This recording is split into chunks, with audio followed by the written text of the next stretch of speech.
جگہ سجا دی، ممبر بچھا دیا، سب بندی ہو گئی، سب بندی ہو گئی. وہ گھر کو مسجد ہی بنا بیٹھے محبوب کے لیے، سب کچھ بٹا دیا اور آقا علیہ السلام کو کے لیے سارا گھر ہی مسجد بنا بیٹھے. اور اب جب سب بندی ہوتی حضرت سیدنا صدیق اکبر محبوب کو تکتے جاتے، خود حضرت عائشہ ذکر رہتا ہے رابعہ بخاری جی میں وہ فرماتی ہیں کہ میرے ابا جان سیدنا صدیق اکبر تکتے جاتے اور روتے جاتے، تکتے جاتے اور روتے جاتے. حضور سب بندی کر کے نماز سے فارغ ہو کر واپس تشریف لے جاتے اور حضرت سیدنا صدیق اکبر اتنا روتے وحشی آ جاتی کہ کافروں کے گھر نزدیک تھے، کافروں کے گھر نزدیک تھے، مشرکین کے گھر نزدیک تھے. وہ دیکھتے اور کان لگا کے سنتے کوئی جنازہ تو نہیں ہو گیا، یار کوئی جنازہ تو نہیں ہو گیا. اتنے رونے کی آواز کیسے آ رہی ہے؟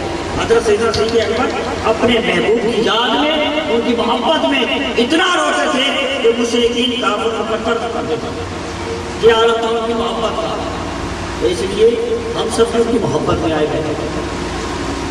یہ بھی نذرانہ ہے، یہ بھی ان کا نذرانہ محبت ہے.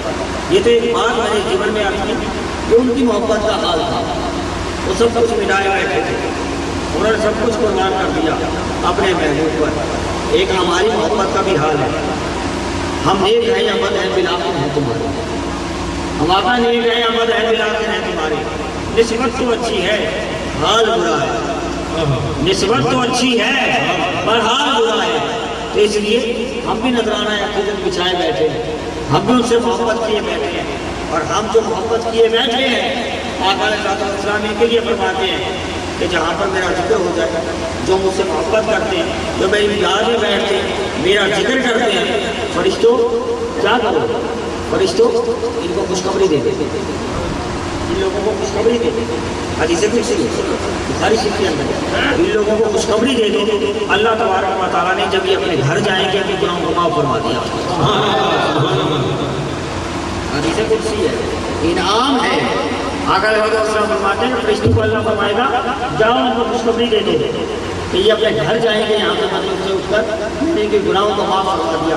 اور اللہ فرماتا ہے میں ان لوگوں سے جو میرے محبوب کا ذکر کرتے ہیں، جو میرے محبوب کے گن گاتے ہیں، جو ان کی یاد میں روتے ہیں، جو ان کی یاد میں بیٹھنے سے جاتے ہیں، میں کیا کرتا ہوں؟ جو بے نہ ہو، جو بے نہ ہو، محبت میں کرتے ہیں، میں ان سے محبت کرتا ہوں. اللہ تبارک و تعالیٰ فرماتا ہے یحبونہ یحبونہ میں ان سے محبت کرتا ہوں، وہ مجھ سے محبت کرتے ہیں. میرے محبوب سے محبت کرتے ہیں، ان کی یاد میں بیٹھتے ہیں، ذکر کی مجلس سے جاتے ہیں، میں ان سے محبت کرتا ہوں اور وہ مجھ سے محبت کرتے ہیں. ابھی اللہ تبارک و تعالیٰ فرماتا ہے، میں اس لیے ایک مثال دیتا ہوں، دنیا داری ایک مثال دیتا ہوں، یہ محبت کا مثال دیتا ہوں.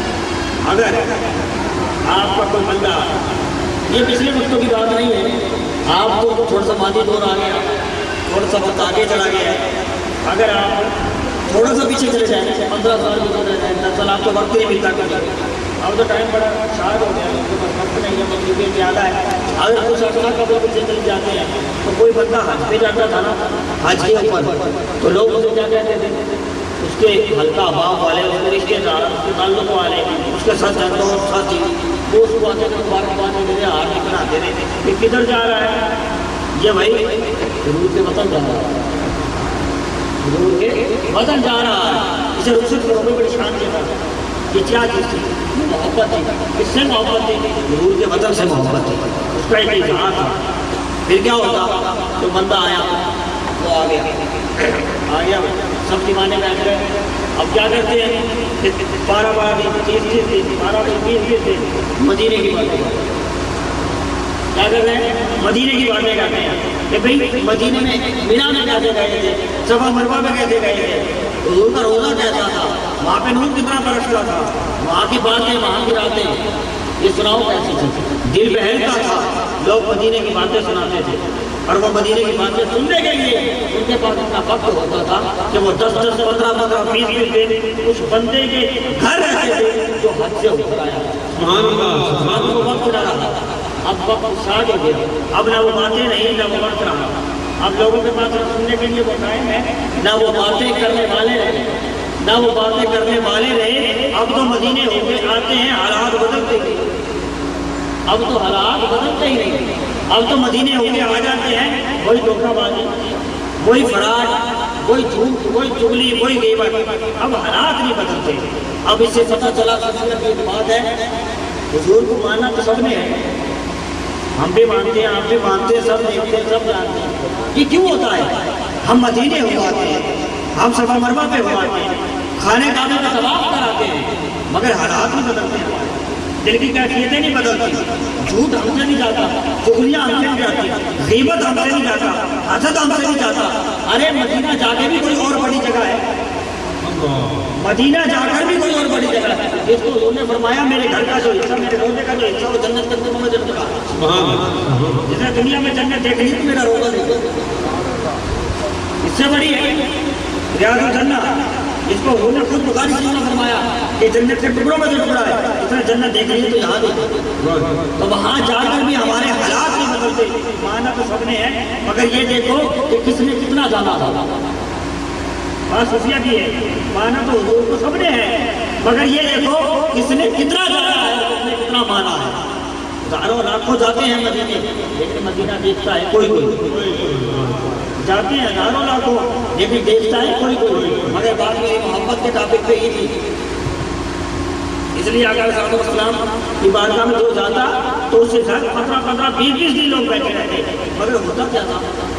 وہ کس سے محبت کرتے تھے؟ یہ انداز کیا تھا؟ یہ صفا مروہ کی باتیں، یہ مینا کی باتیں، یہ طواف کعبہ کی باتیں، یہ حضور کے روزے کے نور کی باتیں، یہ کیا تھی؟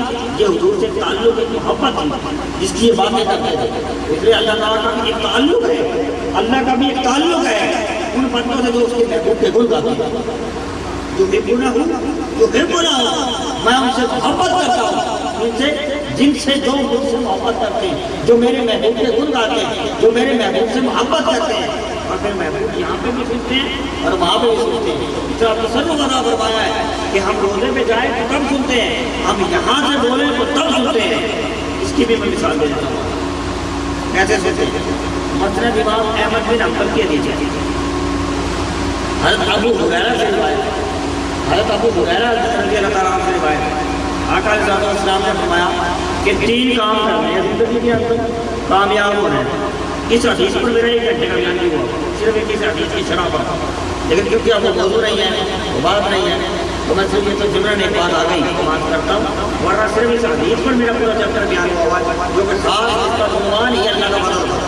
اس حدیث کی شرح میں نے فضل پر نہیں کرایا ہوا، لیکن آج بھی ہو رہا ہے، تو میں نے اب کیا حضرت ابو ہریرہ روایت کرتے ہیں، مسند امام احمد بن حنبل کے اندر حدیث ہے، آقا علیہ السلام نے فرمایا 3 کام کرنے ہیں زندگی کے اندر، کامیاب ہونا۔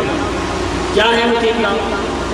گھر جائیں تو سلام کریں، گھر جائیں سلام کریں، اور پھر مہمان آ جائے تو کھانا کھلائیں، مہمان آ جائے تو کھانا کھلائیں، اور سب سو جائیں آپ نماز پڑھیں،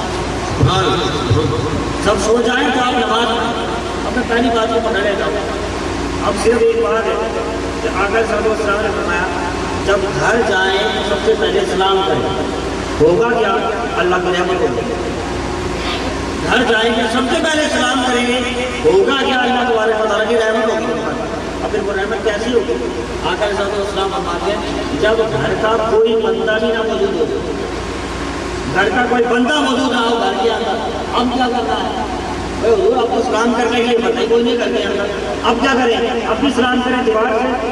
تو بابا نہیں، مجھے سلام کرو، پھر کیا کرو؟ تم مجھ پر سلام بھیجو، مجھ پر درود بھیجو، مجھ سے مطابق ہو، میں مجھ سے تعلق جوڑو، مجھ سے سلام کرو، پھر ہوگا کیا؟ میں تم پر رحمت کروں۔ یعنی پتہ چلا حضور فرماتے ہیں کہ جب گھر میں کوئی نہ ہو تو پھر گھر والوں سے سلام کرنے کا تعلق نہیں، پھر کوئی نہ ہو تو حضور موجود ہے، جب کوئی گھر میں نہ ہو تو تب حضور موجود ہے۔ حضور فرماتے ہیں جب کچھ نہ کرو مجھ پر سلام بھیجو۔ ملا علی قاری کا فرماتے ہیں، اب اس کی شرح حدیث کی تھوڑی سی بتا دیتا ہوں۔ ملا علی قاری رحمۃ اللہ علیہ وہ اس کی شرح فرماتے ہیں حدیث کی کہ جب کوئی نہیں موجود ہوتا آقا علیہ السلام فرماتے ہیں مجھ پر سلام پڑھو، تو اس سے مراد ہے کہ آقا علیہ السلام کی مبارک روحانی روح اس گھر میں داخل ہوتی ہے اور وہ سلام کرتی ہے۔